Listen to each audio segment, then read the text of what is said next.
Today I've got a special treat for you guys. So, a while back I did an Indiegogo for an idea of a cartoon show I had about a world where kids were in charge over adults. Long story short, I didn't meet my goal. There will be more time to talk about how that panned out and what I'm planning to do with it, but right now I guess I wanted to make it up to you guys. Those who were disappointed that we didn't hit our goal, and the rest of you who were annoyed with me prattling on about my show for the whole month of the crowdfunding campaign. So I guess for pittance, I'm going to be reviewing the live-action movie Opposite Day. Is there any particular reason that I'm going to be reviewing this particular movie? Well, let's start with the fact that it's a live-action kids film, and not a good one. Remember when I reviewed Reanimated and all of the insane decisions that went into the creation of that movie? Well, let's just say that what was in that kind of movie is part and parcel to bad kids films. People will put together plots that have no logical consistency, and jokes that scrape the bottom of the barrel, and just throw weirdness on top of weirdness into the mess because they think kids find it funny. But I could review any bad kids film, and I probably will someday. Why this particular movie? Well, it's a movie about a kid who wishes that kids rule over adults. So this is going to be an interesting review, to say the least.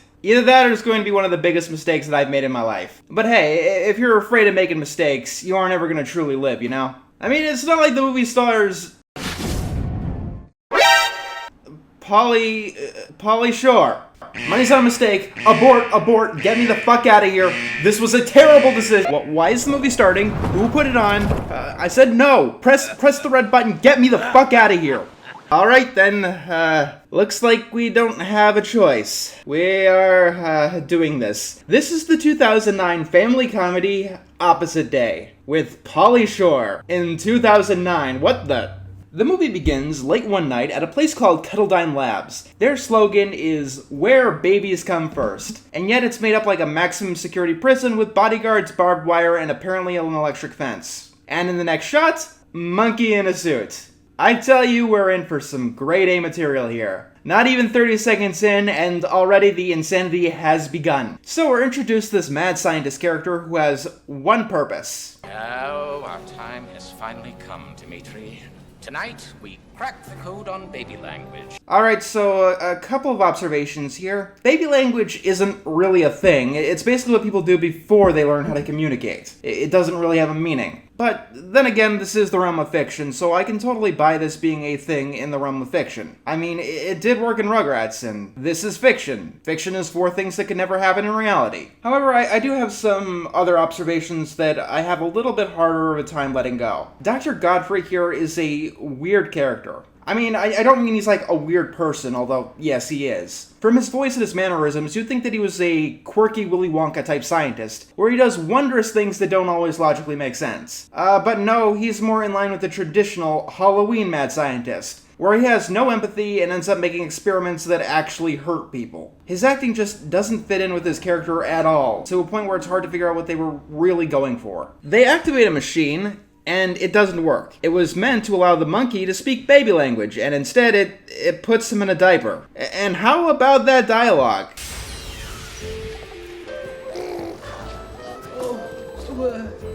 Doctor, he's practically naked. Good grief, he's naked! Yes, that is the most concerning thing about a monkey, the fact that it barely has any clothes on.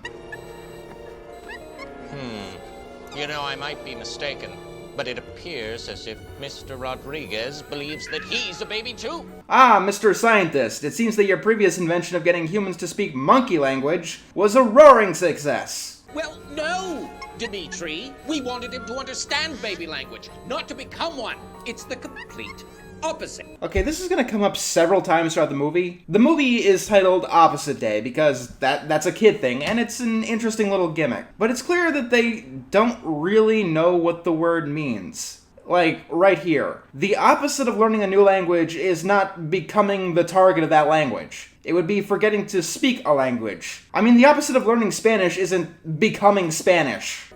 Please forgive me for what I'm about to do. Excuse me.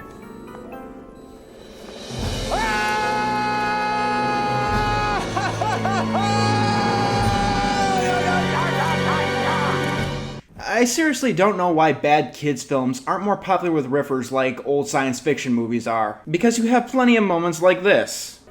Please forgive me for what I'm about to do. Excuse me.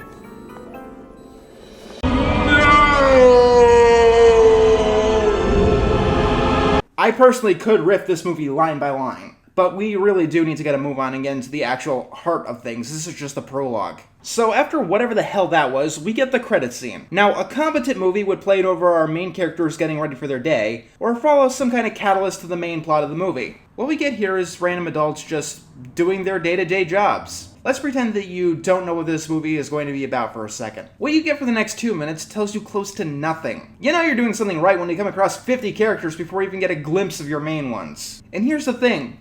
This is a kid's movie. If they weren't playing this upbeat pop song during the scene, I could imagine that they would be pretty damn bored. Now the reason that this exists is so when the switch happens they could basically show it shot for shot. Here's how you do this scene right. You showcase our main characters going through their typical day, coming across all of these people. Just have them walk to school and maybe complain about their parents not understanding or not being able to drive them to school or whatever. We do see some kids going to school, but they aren't our main characters at all. A high concept is fine and everything, but in pretty much any medium, you need to focus on the characters, no matter what the concept is. Groundhog Day isn't a great comedy because one man keeps repeating the same day over and over again and it's an interesting concept. It was a great comedy because Bill Murray's character was able to play off of it very well. He wasn't just some random Joe that an interesting thing happened to. He was a character that we were able to identify with in some way.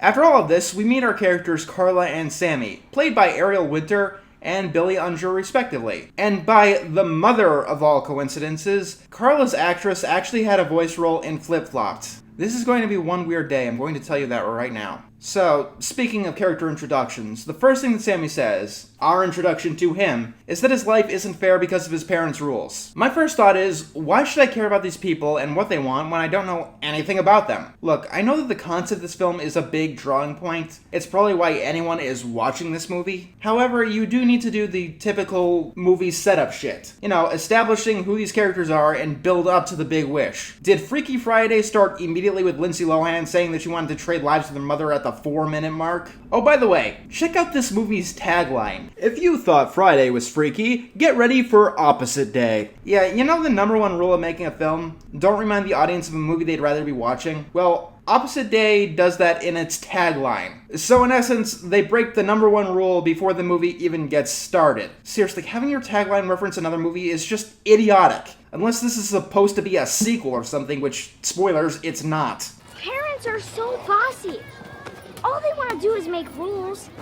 And every chance they get, they ground me. For good reason. If Mom and Dad let you do whatever you wanted, the house would be wrecked by now. Okay, so our characters are Bart and Lisa Simpson. Fair enough. Well, when I'm a parent, I'm gonna let my kids do whatever they want. Dumb ways to die. So many dumb ways to die. Let's play.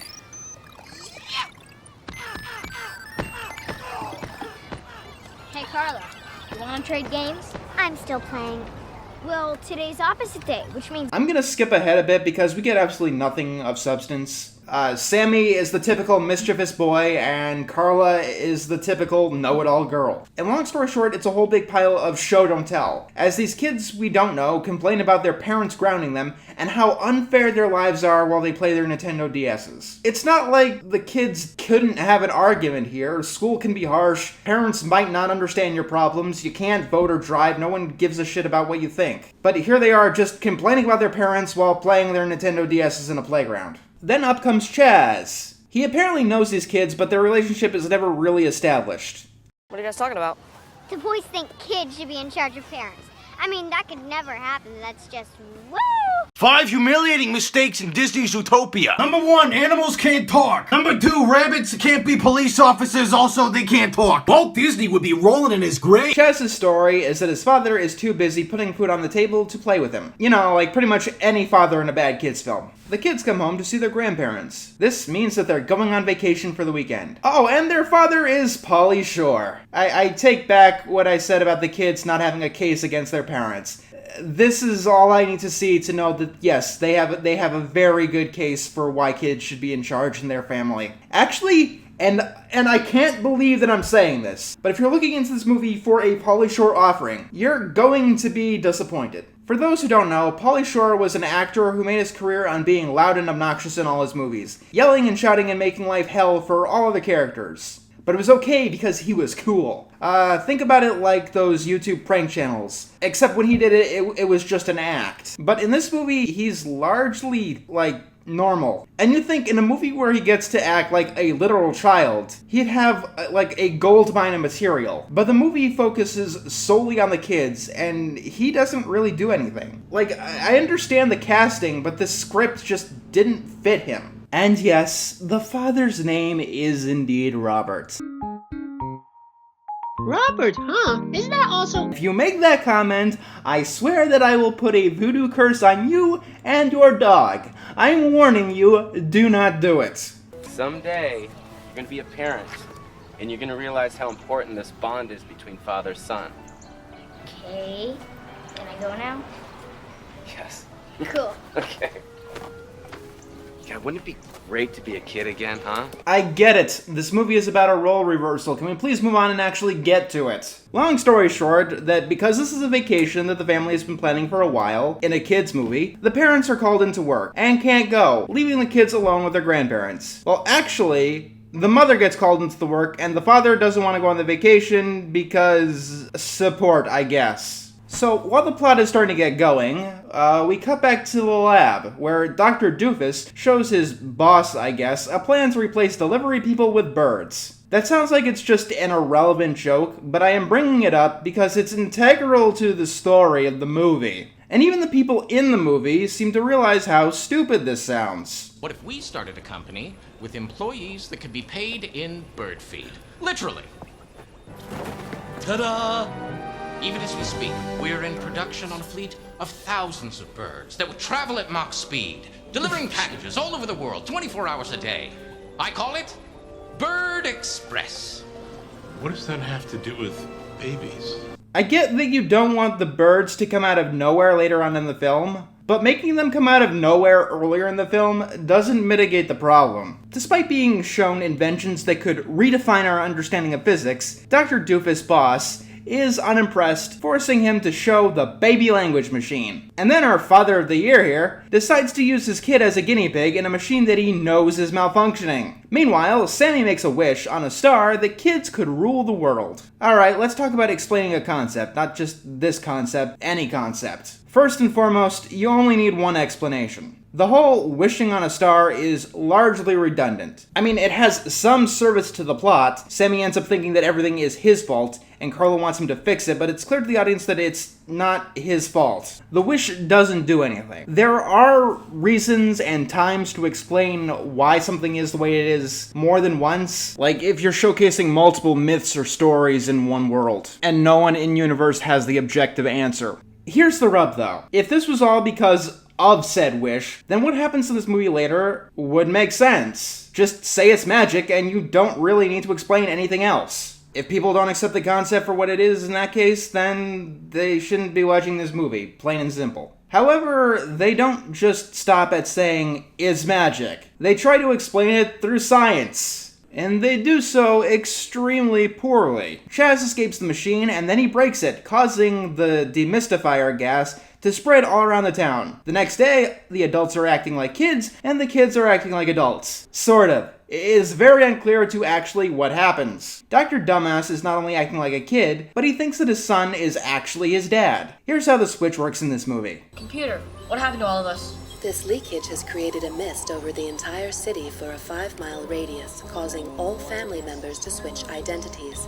Parents taking on their children's personalities, and children taking on their parents' personalities. In my philosophy, coming up with no explanation is infinitely better than a bad explanation, because magic explained badly can destroy a story and leave your audience asking too many questions. Immediately we get the questions of, what happens when the parents don't have any kids? What if they have less or more kids than 2? What if they have 2 girls or 2 boys? I obviously don't have any problem with the concept in and of itself. I mean, I'd be pretty damn hypocritical or stupid if I did. Hell, I'm not even against them making an explanation more complicated than magic wish. But the second that you make that explanation, you need to make sure that it stays logically consistent. I mean, a family not having two kids that are a boy and a girl describes most families, I think. And the explanation that they give leads to other problems throughout the film. And we'll be getting right into it when the family returns home to find a kid driving. We go through what amounts to a montage of what we saw before, reverse, with kids taking the role of adults and adults taking the role of kids. So I'm just going to run through a few of the issues. I'm sure you guys can come up with a few more. So when at school, when no one on any of the attendance sheets has the same name, when no one matches their company ID, is someone going to have a problem? What if someone catches a rerun on television, or pretty much anything on television, when they see kids acting like adults and adults acting like kids? I'm sure this version of Friday the 13th is going to be rather interesting, with a little kid going around murdering young adults. Everyone in this movie, despite their swaps, still responds to their own names, which ends up being really confusing. I could buy a Freaky Friday swap deal, but every character is recognized as themselves, at least by name. Imagining this story as a simple brain swap story also leads to problems. As someone who has experience in the subject, with this concept, you need to be very careful to avoid unfortunate implications. So, in the next shot, we see a bunch of wives kissing their husband off to work, or at least kids taking the roles of husbands and wives, which, according to the computer, are brothers and sisters, and that brings my mind to a place that I don't want it to go. If that's not enough for you, we even see two kids get married. I mean, it's almost like they want people to be asking these kind of questions. Wait!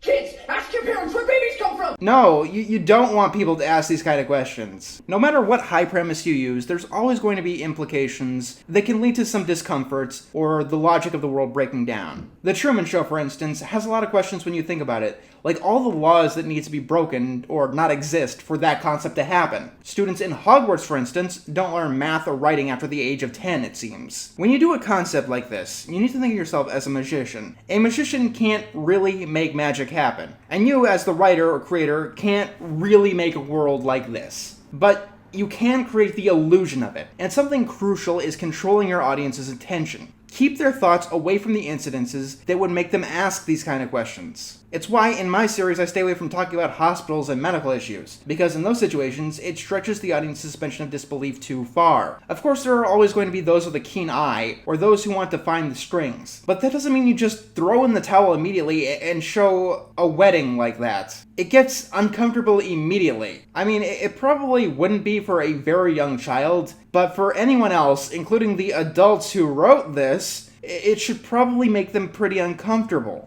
This isn't even talking about the minor implications you're forced to deal with. The town isn't on an island. People could and do easily commute to it. That's what happens to our main characters. I know that I might sound a little bit defensive, because when I've been trying to use this concept of kids ruling the world, one of the most common questions I've gotten is, why? Why is the world that way? However, using this movie as an example, if we were just given the explanation, it's magic, don't question it, almost none of these problems would really exist. When you come up with an explanation, you invite more questions, and you really need to think that explanation through. And it's clear that they did not, not even when it comes to how they try to explain it. They don't stick to their explanation or the rules that they've established, which is another major no-no. So Grandma and Grandpa get arrested because they ran a stop sign. Remember, in this officer's eyes, the grandparents are little kids, and he's been a police officer for 10 years or so. First of all, the machine said that the personalities were reversed, and their memories were erased. It said nothing about denying reality. With the explanation we're given, they would still see other kids as kids and other adults as adults. Secondly, I'm not sure how grandparents factor into this explanation. Would they assume their kids' roles? I ask this because there are grandparents in the story right now. If you didn't want that question asked, don't put grandparents in the story.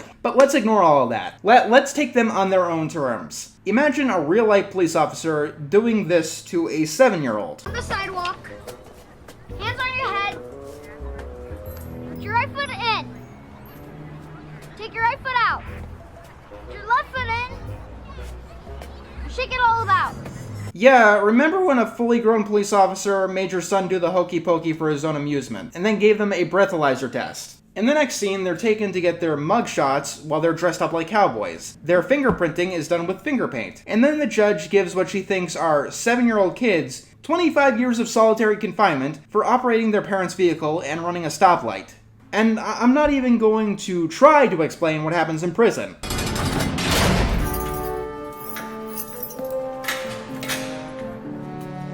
Want a lolly? No, thank you. We that's very nice of you, but we haven't had dinner yet. How about a game of tic-tac-toe? I don't know the rules. No, thank you.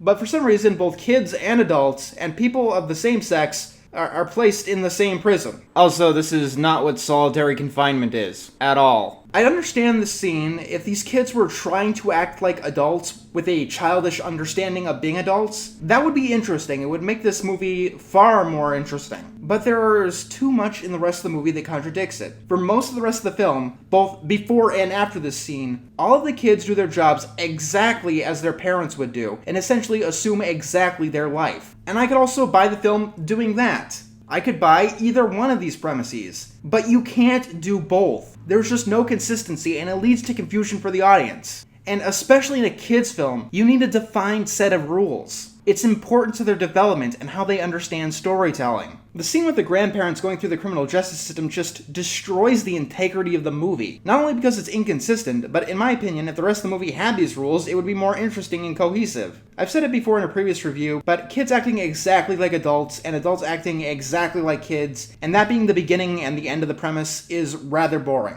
Not only that, but there are some things later in the plot that assumes that the logic of the film works the way it does in the prison system. Luckily this time around, at least, we have the benefit of some outside observers, so they can react to their new roles in this changed society. It's not just a cliched story with adults casted as kids and vice versa. Sammy has a bunch of fun, or rather what the writers think kids having fun would look like. He essentially just takes everything in because showing him doing something other than playing on a bounce house takes some creativity. Finally, Carla convinces him to go do something about their grandparents. They come across their friend from school who is now a police officer that can't help them. That is his role in the film, a police officer who can't do anything. He does take them home though.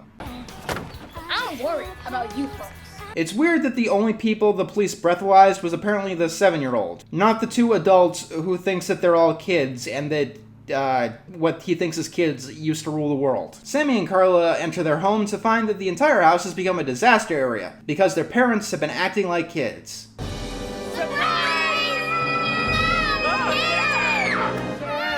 Oh, you we've got the coolest fort. You gotta see it. Oh my God, you gotta They're check just it out. little Look at that kids. fort. Where have you guys been? Yeah, we missed you, Mom and Dad. We missed you. Why do you keep calling us Mom and Dad?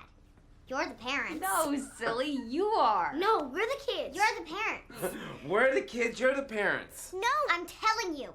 We're the kids and you guys are the parents.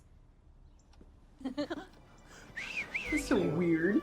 Bad kids film dialogue tends to be a special kind of painful. So immediately Sammy starts taking advantage of his authority, and Carla wants absolutely nothing to do with it. You know, like a typical kid. Also, I'd be remiss if I didn't mention this, but Sammy makes his mother clean the toilet with her toothbrush, and then seems to be about to make her, use it. And people say my jokes can be dark and disturbing. It's just a joke here in context, but it's not a good one at all. And now we have a montage of all the family just playing random games, just around the house. I mean, it doesn't really show much imagination, and there isn't really much shown. Games, a spaghetti train wreck, and painting on the walls. That's literally it. There is so much more that this family could be doing. If you're asking me what a family could spend their days doing when kids have the power, I've been writing a series on it. It's up to 30 scripts now, so if you want a few examples, check it out if you have the time. At night, the family has a bit of an emotional scene where it's clear that Carla just wants everything to go back to normal. The next day, it's clear that it's not. So the parents have to go to school, and Carla has to go to work according to her friend.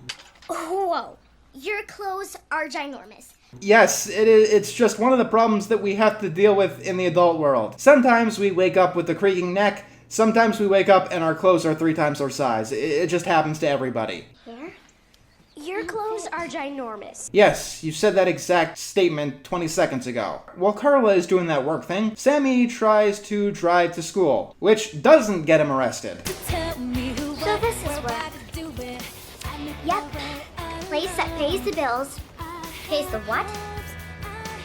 Alright, this is another major problem with the movie. The writers don't know anything about kids. Insert joke about bad writers writing kids as miniature adults. I get that Carla is a kid, but she'd probably know what bills are. Like, most kids might not know how expensive bills are, or how annoying they could be, or what happens when you don't pay them, but most kids Carla's age know about the concept of bills. I'll have a grande vanilla mocha choco, sugar-free, and non-fat triple latte, extra hot over ice with whipped cream and sprinkles. Oh, and do you have goat's milk? Sorry, fresh out. I'll have soy then. She'll have the same. Alright, this might just be just me, but it would really peeve me off if my friends ordered for me. Even if I ordered the same thing every single day. I don't know if the writers know this, but having someone else order for you is what happens when you're a kid, not when you're an adult in the business world. So Carla gets pulled by one of her coworkers, and yes, she looks like a certain other character in a certain series that I have been making. I am warming up that voodoo magic, so you have been warned. Be careful with that comment. It could hurt both of us. But seriously, I swear that these things are coincidences. The father's name being Robert, Carla's snooty coworker looking like Tallulah. I came up with those concepts a long time before I watched this movie. This is the only original we have, so guard it with your life. I need you to make 20 copies colored. Double side the bottom half in black and white, then single side the top half in color. Fax it as an attachment to client's FTP site. Paperclip the hard copy, then staple it.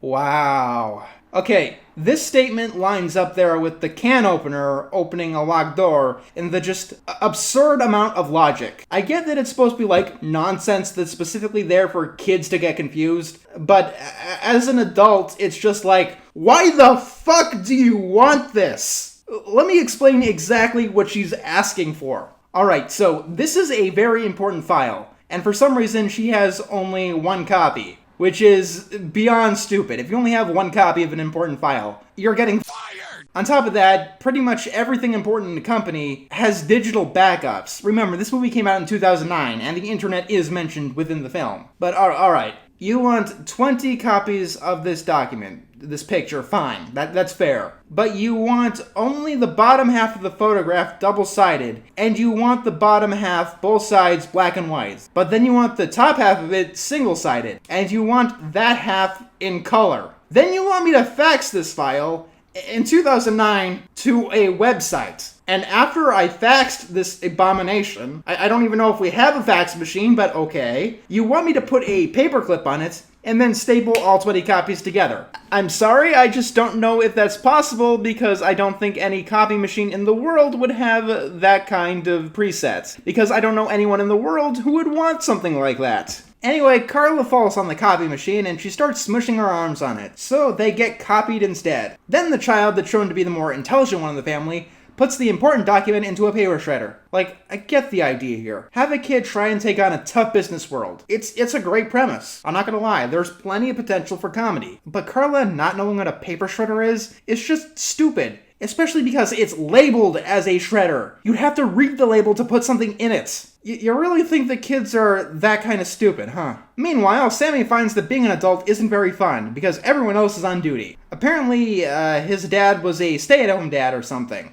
so he doesn't have to go to work. So, during the day, he plays Battleship by himself instead of, I don't know, going to an amusement park or seeing an R-rated movie. Seriously though, the expanded entertainment options are kinda one of the perks of being an adult. After a long time of wallowing, Sammy goes to a milkshake bar, where he has an emotional scene with the ice cream jerk. Aren't they the most adorable kid you ever saw? Yeah, they're just darling. Unbelievable how fast they grow up. Never fast enough for them. That was my problem. Wanted to be an adult, so didn't enjoy my childhood. I hate this. I hate this. I hate this. I hate this. First of all, can you please describe your childhood in detail? Because I'm not entirely sure that you're remembering it accurately. Secondly, I just want to say this and put this on the table. I hate this moral. I really, really do. I mean, in and of itself, it's not a bad message. I get what it's trying to say. Childhood doesn't last forever. Enjoy it and don't be in a hurry to grow up. However, the way that most things like to teach it is that adulthood sucks, and your life is going to be fucking awful when you grow up, so enjoy the little bit of time you have left. Because this time, when parents control your life, you can't drive, and school keeps beating down your self-esteem, this is the best time of your life. It's never gonna be this good ever again. You have nothing to look forward to, except 70 years of misery. So get used to your rotten life and enjoy it. You might as well. It's always poorly taught. And this movie is no exception. I also hate how ubiquitous it is. Like, literally everything goes on about saying that you'll no longer be able to enjoy any of the stuff you want to growing up, which is candidly false. And to speak candidly, the pilot of my series Going Around was about this. I have written scripts about morals that I didn't like and wanted to deconstruct. I was tired of this message, so the main character Max became paranoid that his life would suck as he grew up, and he ends up learning that while things change, it doesn't mean that you won't enjoy your life or the new things that it may bring. Sure, you won't be able to do everything that you were able to do as a kid, but becoming an adult leads to new opportunities in your life. Then, 50 minutes in, this movie decides that it needs to have a villain. Chaz, the mad scientist's son. Because he was apparently covering his nose in the beginning, like no one else in the 5-mile radius, he has retained his childhood mind. But first, we gotta deal with Carla. I love your dress. It's so big. Yes, because in the adult world, it is very productive to start business meetings by calling your main presenter fat. Our research shows that 80% of women prefer smooth skin to dry, scaly skin. Wow, that's a new statistic. Apparently, 1 in 5 women like having dry, scaly skin. I guess there's a lot of lizard fanatics out there that I didn't know about. Also, I love how 1% of women don't know if they prefer dry skin to smooth skin. Like, I get what they're doing. Like, they're assuming the kids wouldn't understand any of this business meeting shit. So they're just making up whatever. But it would be a lot better if they did their research and presented this like it was an actual real-world business meeting with the kind of stats that you'd see, the kind of atmosphere that you'd see. Number one, it makes the moral stronger because when you're able to see through the bullshit that they made up, this movie does become a special kind of insulting to kids. Not just because it's a shit movie that they didn't put any effort into. Like the see how hard adults' lives are message doesn't really work if you don't portray what adults do accurately. Anyone can make up some bullshit to make their life seem harder than it really is. Like needing to fax some copy machine abomination to a website. The second that someone catches on to the lie, well, your message is shot in its face. How difficult could it really be if you need to make up shit that doesn't make any sense? Mix that in with how they portray Carla with the paper shredder, and it's clear that this movie thinks that kids are very stupid, which does piss me off. You can make the argument that adults are better at earning the world and not have your portrayal of kids being this insulting. In fact, when you're going with this kind of premise, you do have to treat kids' intelligence with respect. It's almost required. The meeting goes well, however, because kids' movie. Smooth. Smooth. Who's this kid again? Like, they zoom into this kid's face with a dramatic sting, like, he's the most important person in the room. And my god, if this movie was more popular among bad film reviewers, he would be a meme. But yeah, Carla makes up a slogan on the spot, and it works perfectly along with some random image that you can barely make out. Wasn't the moral of this movie that being an adult wasn't easy and that you'd have a hard time doing what your parents do? So back to Mr. Evil Jr. Look at the world I am creating. I will use my father's idea of the overnight delivery bird express, and I will use these birds to fly to London, France, and New York to carry the mist which will change everyone's personality and put the kids in charge everywhere. What? Okay, so Mr. Evil Jr.'s plan is to make it so what happened to his town happens to the entire world. What? Or the better question would be, why? Like, I see a few problems with this plan. Actually, I see all of the problems. The kids all around the town are acting exactly like adults, and vice versa. The adults are acting exactly like kids. Their memories are also getting erased and reversed. So what you're going to do does essentially nothing. Like, how will this change the world? Long story short, it won't. No one will notice anything at all, and the world will essentially be exactly the same. It's like you wake up one day and nothing's changed. This means that some evil little kid's plan worked. Who knew? Also, he goes down to a martial arts studio and hires ninjas. This just adds so many more questions to the pile. It's like half of the time they're adults in kids' bodies, willing to be construction workers and nurses and do whatever else. The other half of the time, they're acting like a kid's interpretation of an adult. They're sentencing 7-year-olds to life in prison and being ninjas. You have to pick one or the other. Also, Chaz neglects his father, and I guess that I'm supposed to feel bad. Well, you know what? I don't. I would if the guy didn't throw his son into an invention that he knew didn't work properly. As far as I'm concerned, he deserves whatever he gets. Sorry. You can't keep on doing this. It's not fair to your boy or me. Okay, her mother, I'm assuming, said that same thing back towards the beginning of the movie. Why is it like everything's not just reversed, but everyone is repeating the same day over and over again? Besides for trailer footage. Anyway, Sammy takes his parents and goes on a tour through Cuddledine Labs. And I just noticed, Sammy and Carla have like very little interaction through the second half of the film. Sure, they go through the climax together, but there's a good 30 minutes where they're all doing their own thing. I just think that Carla should be in this scene. Because Carla is not in this scene, they have to leave the Cuddledine Labs and come back later with her, which just burns time. So, Sammy spies Chaz, and apparently all of his adult employees are completely on board with this, even though his father's employees seem to show concern of his immoral doings back at the beginning of the movie. 2/3 of the supersonic jetpacks have been attached to the birds. The first of the fleet are ready for takeoff as planned. Brilliant, Alexi. We're so close I can practically taste it. At midnight tonight, my birds will mystify the world and children everywhere will rule adults once and for all. The best part is, no one can stop me. I mean, okay, but you know that no one is going to notice any difference, right? The world's going to, like, largely be exactly the same. And well, it's not so much kids in charge as it is kids acting exactly like adults in charge, making it so that adults are in charge still, just in smaller bodies. It's the definition of a lateral move, like moving a game piece 2 steps forward and 2 steps back. You end up pretty much where you left off. Sammy escapes with his parents in the car, while the security chases him down with a golf cart. Okay then. Why does no one in this movie do anything that makes any sort of sense? And don't say it's because they're kids. Kids know that cars are faster than goddamn golf carts. Finally, Sammy returns home and comes across Carla. Literally everything that she did at the office was pointless and doesn't contribute to the plot at all. Carla is largely unimpressed for the person who wanted things to go back to normal originally. I thought you'd love this. This was your dream come true. I'm not so sure anymore. Being in charge is hard work. Says the guy who doesn't have a job, spent the day playing games and drinking milkshakes. And please don't say I told you so. I told you so.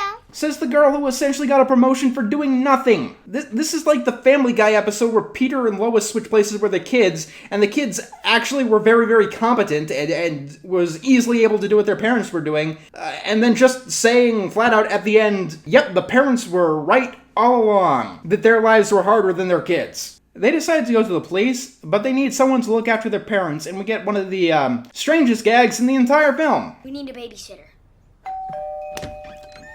Hello. Thank you for coming.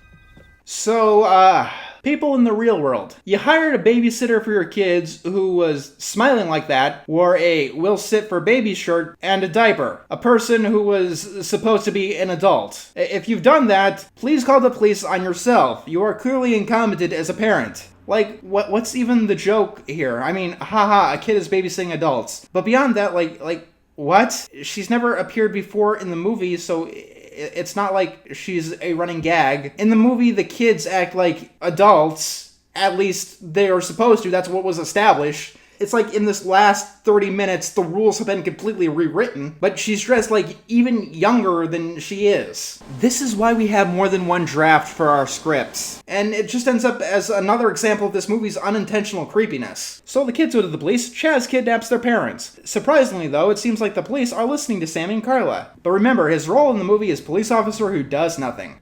You heard him, Jasper. Arrest him. Yeah. What are you waiting for? Arrest him! I should be stopped. And fortunately for me, today's not that day. Traitor! How could you do this to your friends? Chaz is right. It's kids' time to rule. So, he believes he's a kid now. So why didn't he apologize or talk to his friends who brought up this possibility to him earlier in the movie? Waiter, I ordered some consistency in this movie. It seems like that you've neglected it completely. I mean, he says that Chaz proved it to him. Sure, whatever.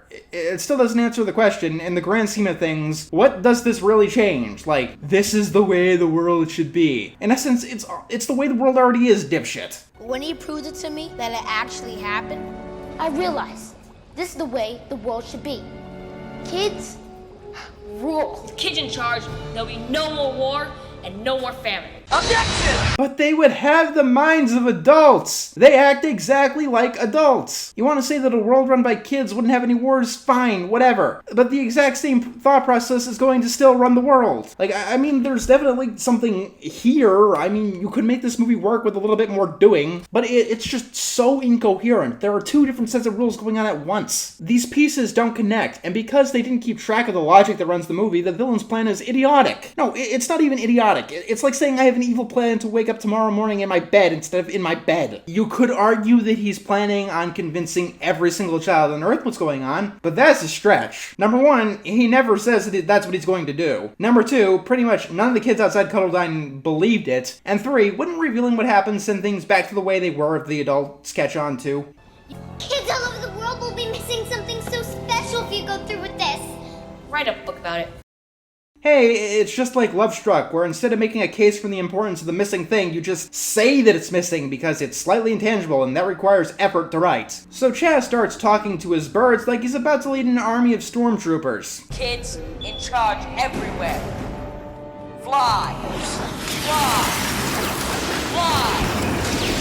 Fly.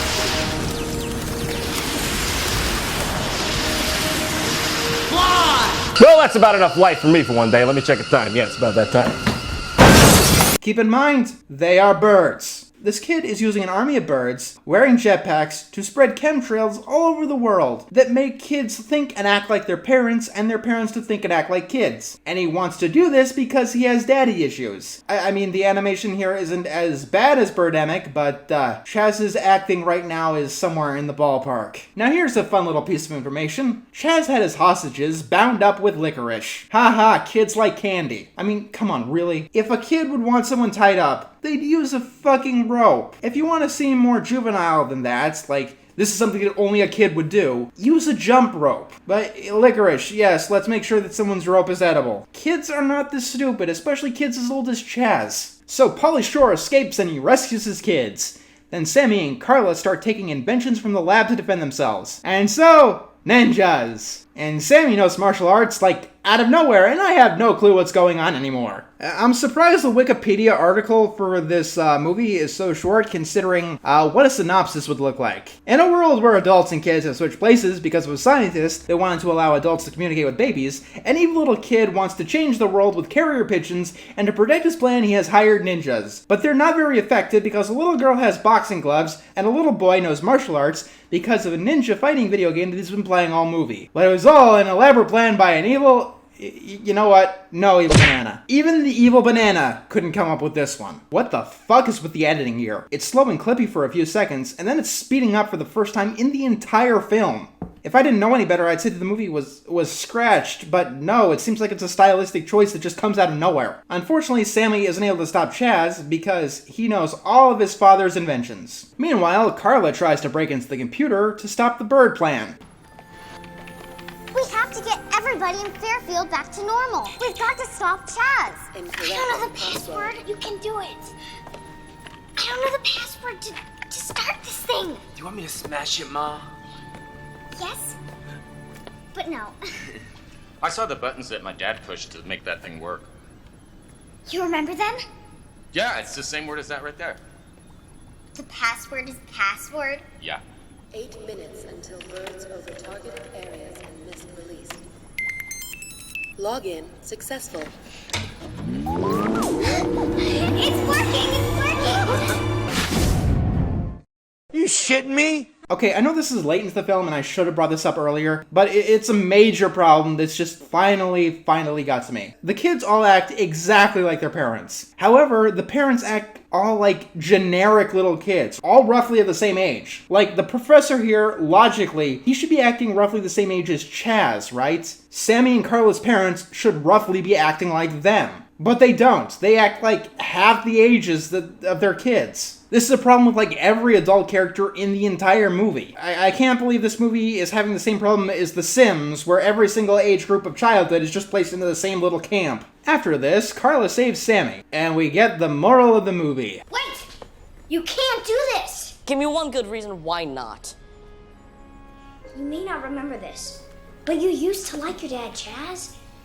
You were just upset because he didn't spend enough time with you. I have so many problems. Number 1, show, don't tell, or at the very least, don't show and tell. Number 2, Chaz's father tried to use not just an untested invention, but an invention he knew was malfunctioning on his son. Number 3, is this really the character that deserves any kind of analysis? There are so many wonderful things parents do for their kids.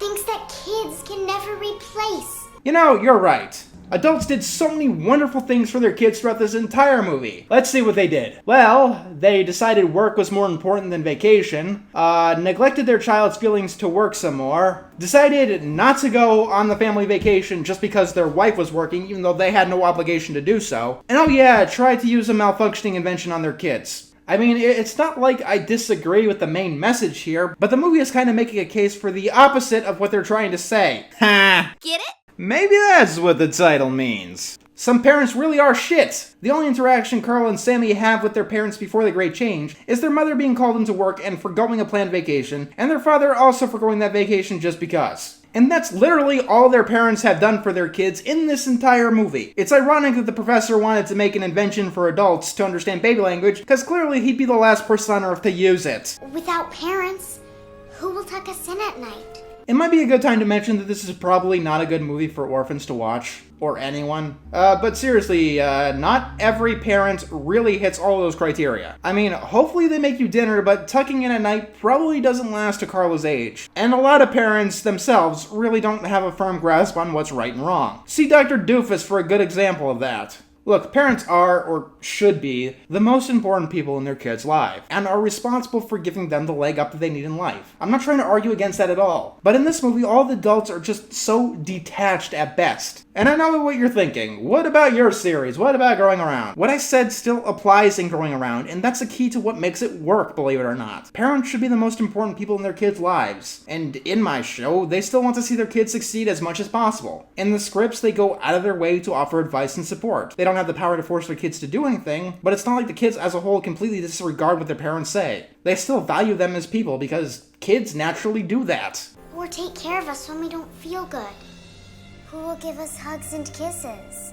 And all of that other stuff that your father didn't do? Seriously though, I'm not the only one who notices this, right? His father was neglectful. Everything Carla is saying should make Chaz more angry and upset. Seriously, it's like the first half and the second half of the movie are completely different movies. Yes, Chaz's father got him his favorite snack, but a lot of neglectful parents do that. Buy their kids shit to stop them from complaining that they're never spending time with them. I could keep going on and on about this scene and everything that's wrong with it, and it's a very wrong scene, but there really is no point anymore. They try to convince Chaz how good his father is when all I'm thinking about is how this whole problem started. The second he changes back, I hope that social services takes him away for this little stunt. Somehow, this group of people is able to fix everything. I'm not entirely sure how they came up with the knowledge to reverse the demystifier's effects, but all the adults are back to normal, and now they must stop shitty CGI birds from taking over the world. They do so quite easily, then everything's back to normal where no one is the wiser. Not a single little mess to clean up at all. Then the mother takes time off from work, like she learned something, even though she really wasn't like a character at all in this movie. Like, what else is there even to say about this film? It's just a pure pile of insanity. It really feels like they just took random ideas and threw them on a wall without any thought or coherence. They didn't even think out the core concept since the rules change on a whim. Plot elements come out of nowhere and none of the characters have any sort of identity. And not only that, I really do find it very, very insulting to kids' intelligence. And insulting to kids, period. I mean, when you think about it, the point of this movie is telling its target audience that you are not competent. And it's clear that they don't respect kids at all. And I'm not saying that they should say the kid should rule the world or anything, but that doesn't mean you have to portray them as this selfish and stupid. And I know that kids in the real world are that to some extent, but not to this extent. The scene with the paper shredder is a standout example of how they think of kids. Not only that, but the moral that they try to teach is not only cliche, but they're incredibly incompetent at teaching it. For what it's worth, I do like the soundtrack. I really wish that I could purchase it. And it looks like all the actors did have a lot of fun making this film. Like, I will admit, it looks like it would have been a very fun film to work on. And a lot of the child actors went on to much bigger and better projects. But for what it's worth, Opposite Day. I really wouldn't recommend it unless you're really into riffing films. It is quite insane. It might be a perfect so bad it's good movie if what I showed you made you laugh in any way whatsoever. There are definitely better films in that realm, and I'll be getting to them in the future. But that is the 2009 instant classic, Opposite Day. But before I leave you, let me take a moment to cover my ass. I'm sure some out there are saying that this is definitive proof that this concept couldn't work. You know, either one that the film uses. I myself am tempted to go into this shouting, see, look how challenging this is. It's not as easy as it looks. And I mean, no, it's not as easy as it looks. With a concept like this, there are challenges, implications that you need to work around. But I do see a lot of potential in this concept. There is a lot of potential of a world where kids rule. It doesn't mean I see this as a positive thing and how the world should be, as some people seem to think. It's just a new way of looking at the world and old tropes. I mean, there are definitely fun little gags you can have, like seeing what a kid-controlled criminal justice system or DMV would look like. Or you could go deeper into lore and character development like K&D did. Or you can use this layout to change the context of some older morals. Dealing with the mean girl bully on a regular story usually ends with the same old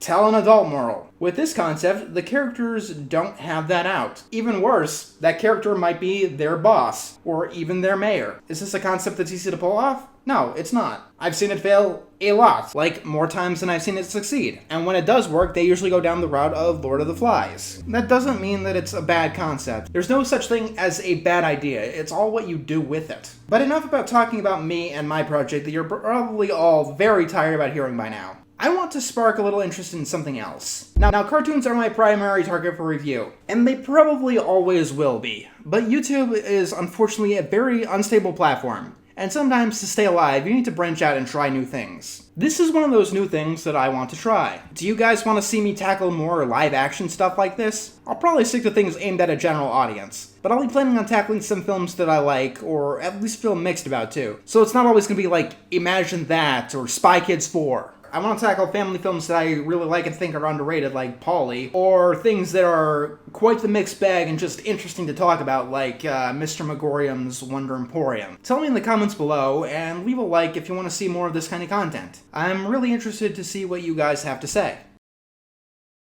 I'm bored and that's not fun. I wanna get away, but I'm too tired to run. I'm gonna find a place where there are no rules and the world is wild. I have the tools to make things happen, and the reaction will explode.